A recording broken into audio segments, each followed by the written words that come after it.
Olá, um ótimo dia para todos vocês. Estamos juntos na caminhada da leitura da Palavra do Senhor todos os dias, um capítulo por dia da Palavra do Senhor, dentro do programa do Reavivados por Sua Palavra. Convido você a permanecer sempre comigo do começo do estudo até o final. São apenas aqui 11, 12 minutinhos que passamos juntos. Depois você pode continuar o estudo. Tá? Não deixe de continuar estudando a palavra de Deus. Eu só faço um resumo aqui do capítulo, mas depois você pode continuar meditando dentro da ideia que eu passo para vocês aqui. Tá? Então, hoje vamos ler o capítulo 42 do livro do profeta Isaías.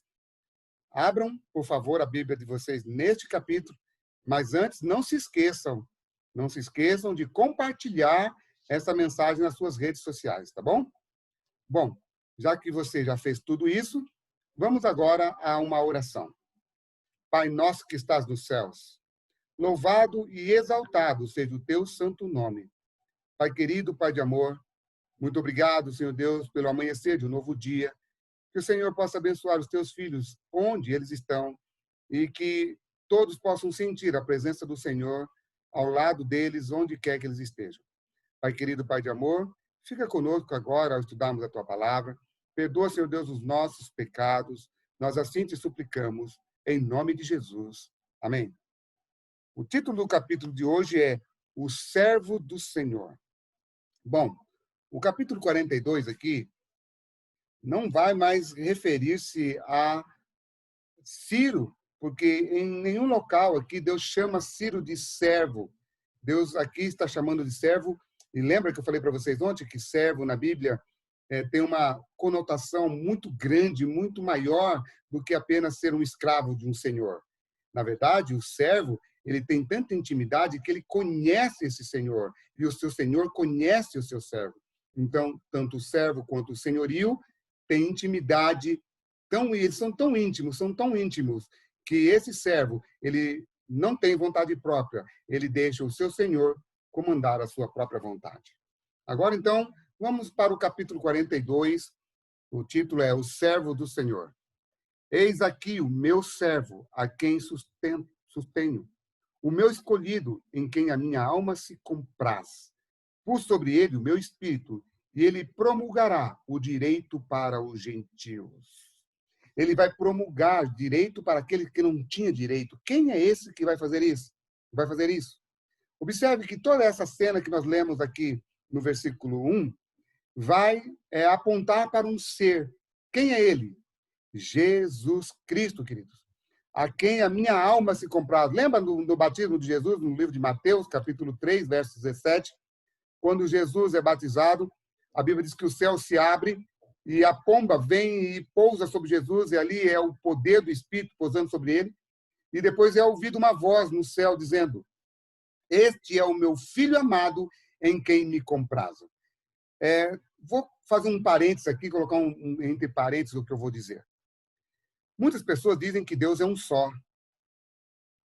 A palavra Deus significa Elohim, que significa que não é um só, é mais do que um. E dentro do hebraico não existe plural de dois. Plural dentro do hebraico é um mais dois, queridos. E dentro do batismo de Jesus, você vê claramente que a divindade são três pessoas distintas uma da outra. Você vê Jesus no rio sendo batizado por João Batista. Você vê o Espírito Santo de Deus pousando sobre Jesus em forma corpórea de uma pomba. E você ouve a voz de Deus falando de Jesus Cristo.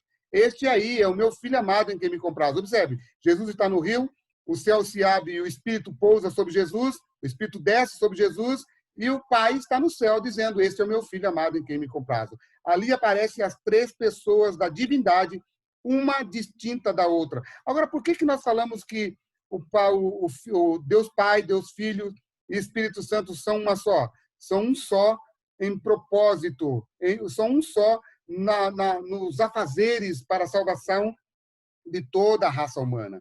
Então, tanto o Pai, quanto o Filho e o Espírito Santo, todos eles estão unidos para salvar você, para salvar o seu filho, para salvar a sua família, para salvar a sua casa. Amém, queridos? Então, a Bíblia deixa bem claro que esse servo aqui, que fala o verso 1, é Jesus Cristo. Agora, olha só, como que ele vai agir? Não clamará, nem gritará, nem fará ouvir a sua voz na praça. O que ele está dizendo? A graça que ele vai disponibilizar para todos os gentios, ela será uma graça que Deus vai falar quase que pessoalmente com essas pessoas. Lembra das pregações de Jesus? Jesus falava com as pessoas, queridos. Jesus tocava nas pessoas. Jesus andava no meio das pessoas. Ou seja, essa graça, essa graça não seria berrada, não seria gritada.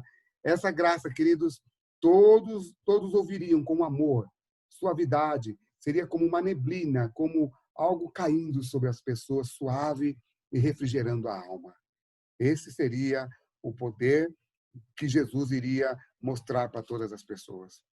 Não esmagará a cana quebrada, nem apagará a torcida que fumega. Em verdade, promulgará o direito, não desanimará, nem se quebrará, até que ponha na terra o direito, e as terras do mar aguardarão a sua doutrina. Sabe, queridos, quando ele fala terra do mar, ele está se referindo às pessoas que moravam nas terras gentílicas ou na região dos lagos da Galileia. As pessoas que moravam nessas regiões, queridos, no tempo de Jesus, eram pessoas que os judeus, a grande elite da época, expulsavam, eles não queriam ter essas pessoas perto. E essas pessoas, então, iam morar na periferia. E aonde que Jesus mais atuou? Atrás dessas pessoas que eram para a elite da época, para os religiosos da época, aqueles que não eram merecedores da graça. Talvez você esteja pensando assim, eu não sou merecedor da graça. Eu fiz tanta coisa errada. E Deus olha para você e diz assim, filho querido, apesar de quem você é, aonde abundou o pecado, superabundou a graça do Deus Todo-Poderoso. E aí ele continua, assim diz Deus, o Senhor que criou os céus e os estendeu, formou a terra e tudo quanto produz, que dá fôlego de vida ao povo que nela está, e o Espírito aos que andam nela. Olha só que Deus maravilhoso. Ele está falando, eu vou fazer isso. Agora, observe que ele vai falar agora de um outro ser, de uma outra pessoa, que Paulo vai dizer que é ele. Olha só que interessante. Eu, o Senhor, te chamei em justiça, tomar-te-ei pela mão e te guardarei, e te farei mediador da aliança com um povo e luz para os gentios. Observe que Paulo é esse pregador que vai pregar aos gentios. E Paulo vai dizer que esse texto se refere a ele, lá no livro de Atos, capítulo 26, a partir do verso 17, 18, ou 16 até o verso 18. Paulo vai dizer que esses versos estão falando dele, tanto o verso 6 até o verso 9. Ele diz assim, para abrires os olhos dos cegos, para tirares da prisão cativo e do cárcere os que jazem em trevas.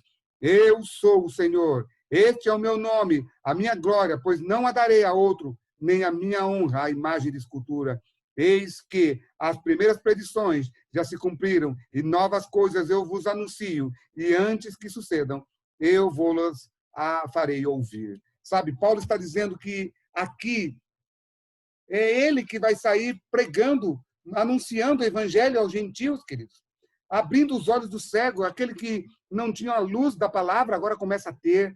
Começa então a ter aqui agora um cristianismo abrindo os olhos daqueles que estavam cegos. Amigos queridos, aqui está sendo pregado como que será a nova aliança. A nova aliança não anulou a antiga aliança. Ao contrário, nova não é porque a outra antiga na Bíblia significa que ela não tinha valor. Significa, queridos, que a nova veio para completar a antiga. Uma coisa completando a outra. Então, nunca diga que a palavra de Deus no Antigo Testamento foi abolido, a antiga aliança foi abolida, e nós não precisamos mais guardar os mandamentos de Deus, porque Paulo vai dizer, se você diz que agora que a graça salvou você, você vai viver no pecado, ele diz lá no livro de Romanos, capítulo 6, ele diz, coisa de louco, você é um louco quando você diz isso.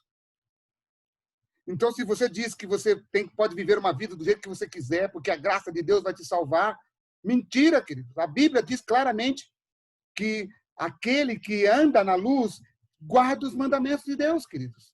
Então, Paulo, ele diz aqui que a salvação não seria tanto só para os judeus, mas também, especialmente, para toda a raça humana, para todo o povo que não era judeu.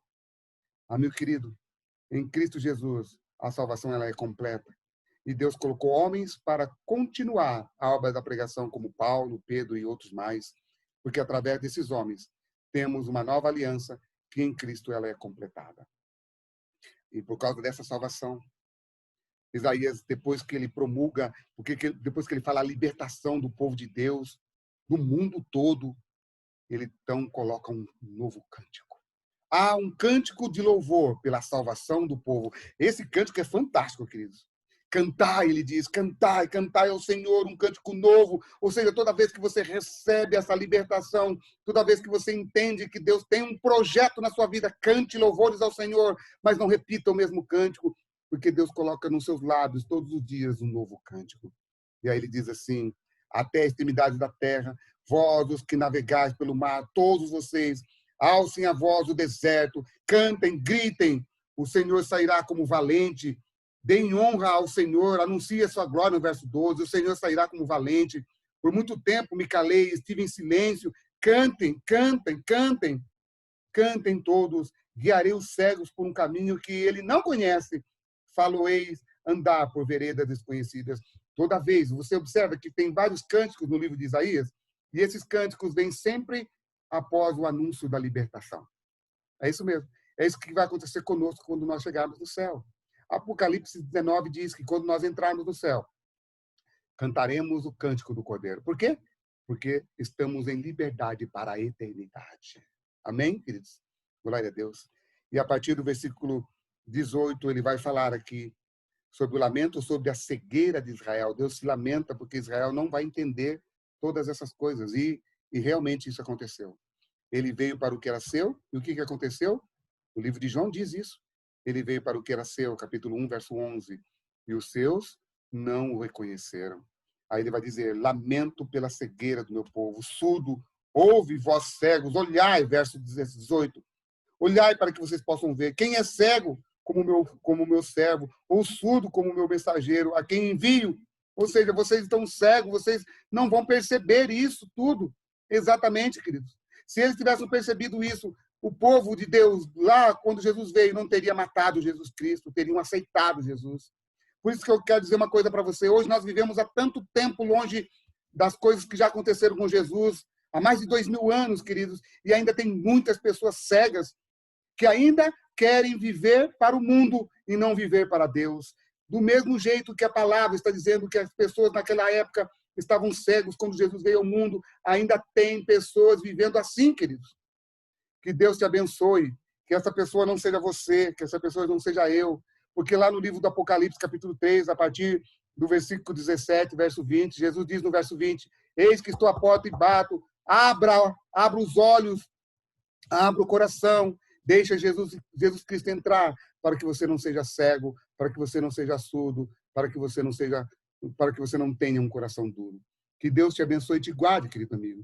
Deixe hoje Jesus entrar na sua vida, porque Ele hoje quer salvar a sua família. Que Deus te abençoe, te guarde e tenha um ótimo dia na presença de Deus.